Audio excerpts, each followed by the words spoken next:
Hello, నా డబ్బులు ఎప్పుడు ఇస్తారన్నా మీరు? ఇస్తారు ఇవ్వరన్నా? ఇవ్వకపోతే ఇంటి దగ్గరికి వచ్చి గొడవలు చేసి వస్తా చూడన్నా.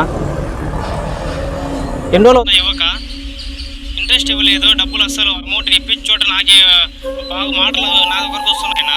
ఎట్లా అవుతుందో చెప్పిన వాళ్ళకి మాట్లాడడానికి ఇప్పించినందుకు నాకే వస్తున్నాయి మాటలన్నా. మీరు ఇస్తారు ఇవ్వరా? ఇవ్వకపోతే ఇంటి దగ్గరికి వచ్చి గొడవలు చేసి వచ్చున్నా.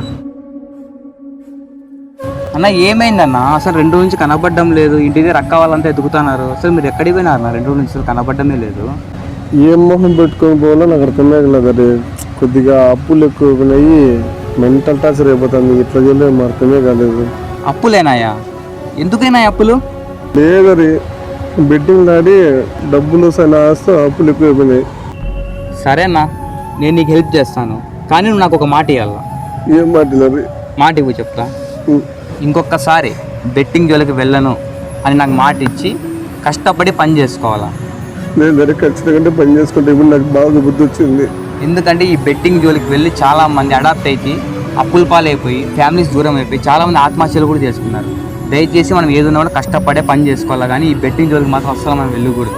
నేను సరే ఖచ్చితంగా అంటే నాకు ఇప్పుడు బాగా తెలిసింది. ఇంకొకసారి బెట్టింగ్ జోలికి పోను. సో అన్న, ఈ వీడియోస్లో ప్రతి ఒక్కరికి నేను చెప్తున్నది ఏమంటే పేరున దయచేసి బెట్టింగ్ జోలికి మాత్రం వెళ్ళకండి. బెట్టింగ్ జోలికి వెళ్ళి చాలామంది చాలా రోడ్ల పాలన నేను చూసినాను.